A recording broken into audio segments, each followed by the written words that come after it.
সুপ্রিয় শিক্ষার্থীরা, আসসালামু আলাইকুম রহমতুল্লাহি ওয়া বারাকাতুহু। সবাই আশা করি ভালো আছো। তো আমি তোমাদের জন্য নিয়ে আসছি আজকে নবম দশম শ্রেণীর সেট এবং ফাংশন অধ্যায় নিয়ে। তো এই অধ্যায় নিয়ে আলোচনা করব। এই অধ্যায় নিয়ে আলোচনা করতে হলে প্রথমত সেট সম্পর্কে ধারণা থাকতে হবে। তো সেট সম্পর্কে যদি ধারণা রাখতে হয়, তো আমাদেরকে সেট চিনতে হবে। মনে করুন, আমি 1 থেকে 6 পর্যন্ত কতগুলো সংখ্যা লিখছি। 1 2 1 2 3 4 5 6। তো এই সংখ্যাগুলোকে যখন আমি সেকেন্ড ব্র্যাকেট দিয়ে আটকে দিব, তখন এটা একটা সেট হয়ে গেছে। তো আমি এটা এই মানে এই সবগুলো সংখ্যার যে সেটটা হয়েছে ওই সেটের একটা নাম দিব। মনে করুন আমি এ দিয়েছি, তাহলে এ সেট, একটা সেট। কেন সেট বলতেছি? কারণ অনেকগুলো সংখ্যাকে সেকেন্ড ব্র্যাকেট দিয়ে আটকানো হয়েছে, এটা একটা সেট হয়েছে। তো অ্যাসেটের উপাদান কয়টা? 6টা। এখানে এই যে 6টা আছে, এগুলো হচ্ছে অ্যাসেটের উপাদান।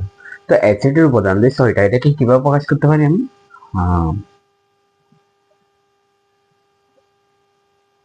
অ্যাসেটের উপাদানকে আমি প্রকাশ করতে পারি এন অফ এ দিয়ে। তাহলে এন অফ এ মানে হচ্ছে অ্যাসেটের উপাদান যেহেতু 6 দিন। ঠিক আছে। এখন আসেন, মনে করুন বি সমান আমাদের মনে করুন কিছু বন্ধুর নাম আছে, যেমন সৌরভ, যেমন সাকিব, যেমন রাকিব, যেমন জিসান, যেমন করিম, যেমন যেমন মুস্তাকিব।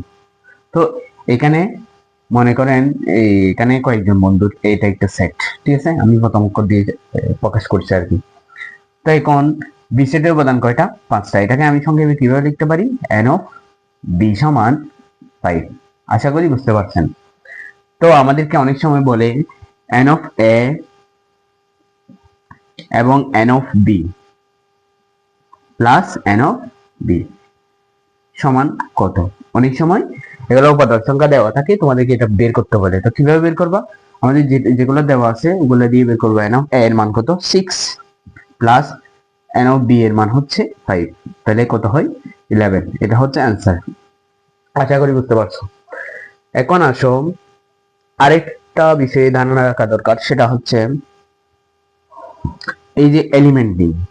এলিমেন্ট মানে উপাদান। যেমন আমি যদি বলি এই যে এখানে 6 এলিমেন্ট, 6 হচ্ছে উপাদান। কার উপাদান? এ এর উপাদান। এরকম প্রকাশ করি এটাকে। আশা করি বুঝতে পারছেন।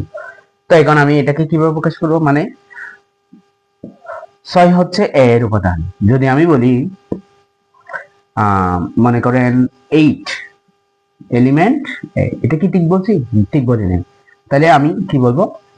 8 ইজ নট এলিমেন্ট এ, আর এটা হচ্ছে 6 এলিমেন্ট এ। তো এখান থেকে আসি, এখানে বিতে আসি। মনে করেন 3, এটা কি বি এর উপাদান? অবশ্যই বি এর উপাদান। তাহলে আমি কিভাবে প্রকাশ করবো? 3 এলিমেন্ট বি। আর যদি এমন একটা সংখ্যা দিছে যেটা, সরি 3 না, মনে করেন আর, এটা কি বি এর উপাদান? অবশ্যই বি এর উপাদান। তাই আমি এলিমেন্ট দিয়েছি। মনে করেন এ আবুল। হ্যাঁ, এদি আবুল মনে করছি আর কি। তো এটা কি সঠিক হবে? দেখেন তো, এটা কি বি এর উপাদান? না। তাহলে যদি না হয় তাহলে নট এলিমেন্ট হবে। আশা করি বুঝতে পারছেন। এখন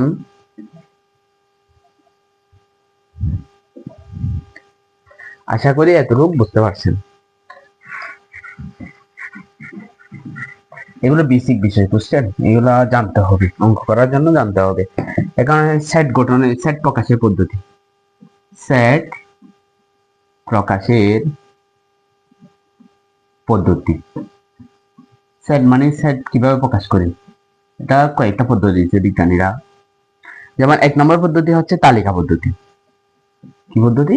তালিকা পদ্ধতি। তালিকার মাধ্যমে সেটকে প্রকাশ করা হয়, তালিকা পদ্ধতি। 2 নম্বরটা হচ্ছে সেট গঠন পদ্ধতি। সেট গঠন পদ্ধতি। এখন আমরা একটা একটা বিষয় নিয়ে বিস্তারিত আলোচনা করবো ইনশাআল্লাহ। তো এখন তালিকা পদ্ধতি কোনটা? তালিকা পদ্ধতি হচ্ছে, মনে করেন এই সমান আমি কয়েকটা সেট দিছি, কয়েকটা সংখ্যা দিছি, এটা হচ্ছে একটা তালিকা পদ্ধতি 2 4 6 8 10। এটা একটা কি, এটা একটা তালিকা পদ্ধতি, তালিকার মাধ্যমে প্রকাশ পেয়েছে। তো মনে করেন একে আমি কিভাবে লিখবো, একে মনে করেন আমি সেট গঠন পদ্ধতিতে লিখবো। কিভাবে লিখবো, মনে করেন এর সব উপাদানকে আমি এক্স ধরছি, এক্স সাবজেক্ট এক্স কি, এগুলা জোড় সংখ্যা, জোড় সংখ্যা। এবং কি এখানে কি দেখা যাচ্ছে, 2 থেকে শুরু হয়েছে, 2 এর সমান, এক্স এর উপাদানগুলো হচ্ছে 2 এর সমান এবং 2 থেকে বড় এবং সমান, 10 থেকে ছোট বা সমান। এটা আর কি, এটা বোঝাচ্ছে। তো এটা একটা হচ্ছে তালিকা পদ্ধতি, তালিকা। আর এটা হচ্ছে একটা সেট গঠন পদ্ধতি। হ্যাঁ, সেট গঠন পদ্ধতি। হ্যাঁ, তো আশা করি এতটুকু বুঝতে পারছেন। জাস্ট সংক্ষেপে জানলাম যে এখন বিস্তারিত আলোচনা করবো। হ্যাঁ, বিস্তারিত আলোচনা হবে এখন।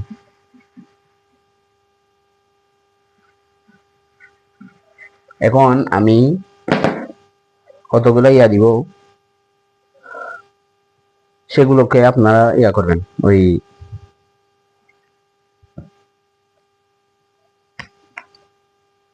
সেট গঠন পদ্ধতিতে প্রকাশ করবেন। সেট গঠন পদ্ধতিতে প্রকাশ করো।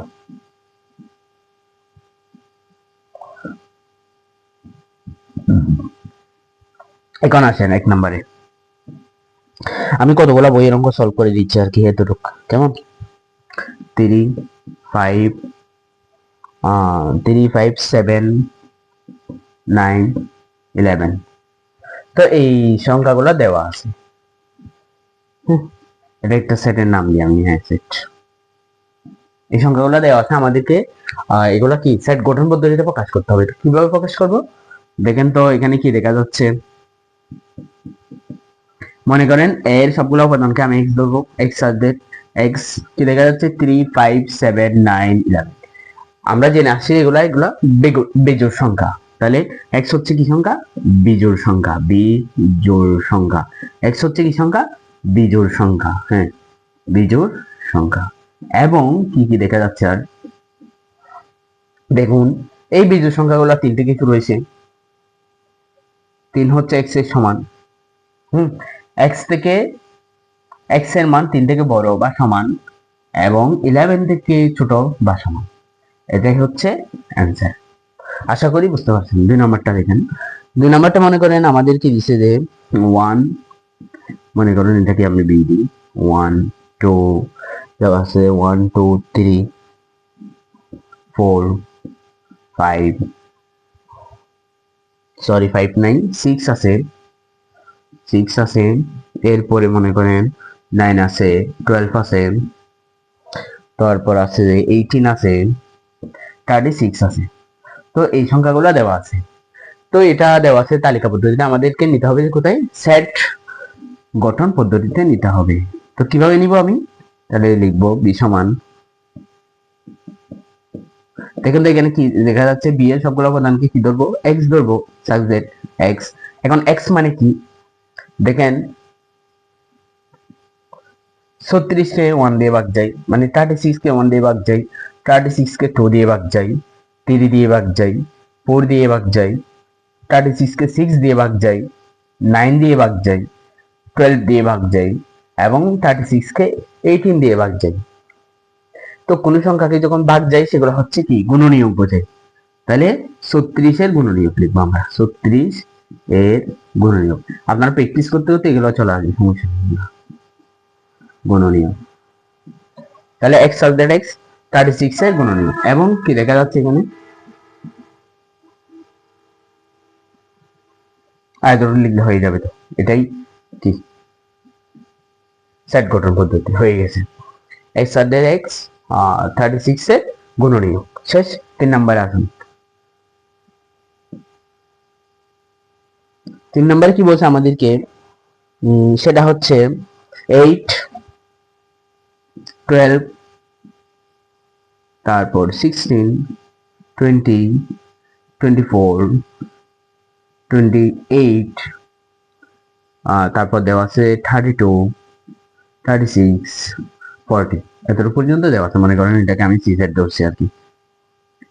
তো এখন আসেন, এটাকে আমাদের নিতে হবে যে সেট গঠন পদ্ধতিতে, এগুলো তালিকা পদ্ধতিতে দেওয়া আছে যে, বুঝছেন? এরপরে দেখুন এখানে কি দেখা যাচ্ছে, 8 আছে, 12 আছে, দেখুন এখানে 4 নামাতে যাচ্ছে। হ্যাঁ, 4 নামাতে যাচ্ছে, 4 2 8, 3 4 12, 4 4 16, 4 5 20, 4 24, যখন নামাতে যায় সেটাকে আমরা গুণিতক বলি, গুণিতক। হ্যাঁ, সি এর সবগুলো উপাদানকে আমি x ধরছি, x আর x 4 এর গুণিতক। এগুলো আপনারা বুঝে যাবেন, করতে করতে বুঝে যাবেন, সমস্যা নেই, টেনশন করতে হবে না। এবং বুঝছে, এটাই হচ্ছে সি কে সেট গঠন পদ্ধতিতে প্রকাশ করা হলো। 4 নম্বরে দেখেন, আর কয়েকটা অঙ্ক আছে, এগুলো আমি একেবারে শেষ করে দিই। হ্যাঁ, 4 নম্বরে দেওয়া আছে আপনার, মনে করেন এখানে ডি ধরি আমি, এটাকে প্লাস মাইনাস 4 দেওয়া আছে, প্লাস মাইনাস 5 দেওয়া আছে, প্লাস মাইনাস 6 দেওয়া আছে। তো এখন এটাকে কোথায় নিতে হবে, এটাকে নিতে হবে সেট গঠন পদ্ধতিতে। কিভাবে নিব দেখেন, ডি সমান কি হয়েছে, এখানে প্লাস মাইনাস থাকলে আমরা মনে রাখবো যে এটা একটা পূর্ণ সংখ্যা বোঝাচ্ছে। তাহলে পূর্ণ সংখ্যার সেট কিভাবে বের করে, দেখেন পূর্ণ সংখ্যাগুলোকে কিভাবে বের করে। প্রথমত আমি লিখবো যে ডি এর সকল উপাদানকে x ধরবো, x এলিমেন্ট পূর্ণ সংখ্যাকে কি দিয়ে লিখে, z দিয়ে লিখে, পূর্ণ সংখ্যাকে z দিয়ে লিখে।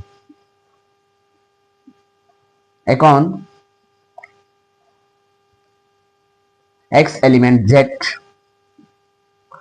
তো এখানে কি হয়েছে ঘটনা, প্লাস মাইনাস 4 থেকে শুরু হয়েছে, প্লাস 4 থেকে x এর মান বড় বা সমান, আর প্লাস 6 থেকে ছোট বা সমান, এটাও লিখতে পারি।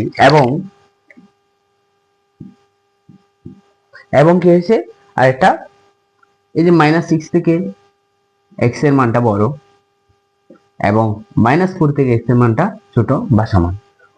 তাহলে এটা কিভাবে করছি আমি, প্রথমত এটা একটা পূর্ণ সংখ্যা, ওই জন্য আমি z দিয়ে প্রকাশ করছি, x এলিমেন্ট z, তারপর কি বলছি, x এর মানটা 4 থেকে বড় বা সমান, 6 থেকে ছোট বা সমান, এবং অন্যভাবে লিখে দেয় আর কি। এটা মনে করেন আমি যদি এখানে মাইনাস দিয়ে প্রকাশ করি, আচ্ছা ঠিক আছে, এতটুকু থাকলে ভালো হবে, জটিল হয়ে যাবে, শর্টকাটে বুঝলে ভালো। সরি, এখানে এবং হবে না, এটা অথবা, এটা ঠিক আছে। আশা করি বুঝতে পারছেন। কেমন, দাঁড়ান আর কয়েকটা অঙ্ক আছে কিনা দেখি। ঠিক আছে, আপনাদের বইয়ের সেট গঠন পদ্ধতি যেগুলো দেওয়া আছে, সেট গঠন পদ্ধতিতে প্রকাশ করতে বলছে, তালিকা পদ্ধতিতে দেওয়া ছিল, সবগুলা সমাধান করে দেওয়া হয়েছে। তাহলে আমি আগে মানে প্রথম থেকে একটু ইয়া করে দিই। যেমন এর কতগুলো উপাদান আছে, 3 5 7 9 11, তো এগুলো দেখতেই দেখা যাচ্ছে কি এগুলো বিজোড় সংখ্যা। তাহলে আমি কি লিখবো, এর সবগুলো উপাদানকে x ধরছি, x হচ্ছে কি সংখ্যা, বিজোড় সংখ্যা, এবং কত থেকে শুরু হয়েছে, 3 থেকে শুরু হয়েছে, 3 থেকে বড় বা সমান, 11 থেকে ছোট বা সমান। এরপরে বি এর উপাদান কতগুলো দেওয়া আছে, যেমন 1 2 3 থেকে শুরু করে 36 পর্যন্ত দেওয়া আছে। তো এগুলো দেখতেই দেখা যাচ্ছে কি এগুলা 36 গুণনীয়ক। কিভাবে বুঝছি, কারণ সবগুলো সংখ্যাকে 36 দিয়ে ভাগ যাচ্ছে। তাহলে আমি কিভাবে প্রকাশ করবো, বি এর সবগুলো উপাদানকে x ধরছি, x 36 এর গুণনীয়ক, শেষ। এরপরে সি এর কতগুলা উপাদান দেওয়া আছে, যেমন 8 12 16 20 এগুলো দেওয়া আছে। দেখা যাচ্ছে 4 4 করে পাচ্ছি, তাহলে আমি ধরে নিব যে এগুলা কি 4 এর নামাতা পড়লেও হয়ে যাচ্ছে, 4 এর গুণিতক। তাহলে সি কে কি লিখবো, সি এর সবগুলো উপাদানকে আমি x ধরবো এবং এক্স সাবজেক্ট এক্স লিখে 4 এর গুণিতক এটা লিখে ফেলবো। তো ডি এর গুণিতক ডি এর কতগুলো মান দেওয়া আছে, +-4 +-5 +-6 এগুলো দেওয়া আছে। তো আমি ডি কে কিভাবে প্রকাশ করব, দেখা যাচ্ছে প্লাস মাইনাস যদি থাকে এগুলোকে আমরা পূর্ণ সংখ্যা ধরবো। পূর্ণ সংখ্যাকে সবসময় জেড দিয়ে প্রকাশ করে, ঠিক আছে, জেড দিয়ে প্রকাশ করে। তো জেড দিয়ে প্রকাশ করলে এখানে +4 থেকে এক্স এর মানটা বড় এবং +6 থেকে ছোট বা সমান, অথবা এটাও লিখতে পারি -6 থেকে এক্স এর মানটা বড় এবং -4 থেকে এক্স এর মানটা ছোট বা সমান। ঠিক আছে, এতটুকু বুঝতে পারছেন। তো আমি এখানে জেড কিভাবে লিখছি, এখানে কয়েকটা বিষয় জেনে নেবেন। সেটা হচ্ছে জেড দিয়ে বোঝায় যে পূর্ণ সংখ্যা, জেড দিয়ে বোঝায় যে পূর্ণ সংখ্যা সামনে কাজে লাগতে পারে, হ্যাঁ কাজে লাগবে আর কি, জেনে রাখা ভালো কোনো কিছু। তো জেড দিয়ে বোঝায় যে পূর্ণ সংখ্যা, যেমন আর দিয়ে বোঝায় যে রিয়েল নাম্বার মানে বাস্তব সংখ্যা, বাস্তব সংখ্যা। তারপর বোঝায় যে এন দিয়ে বোঝায় যে স্বাভাবিক সংখ্যা, স্বাভাবিক সংখ্যা।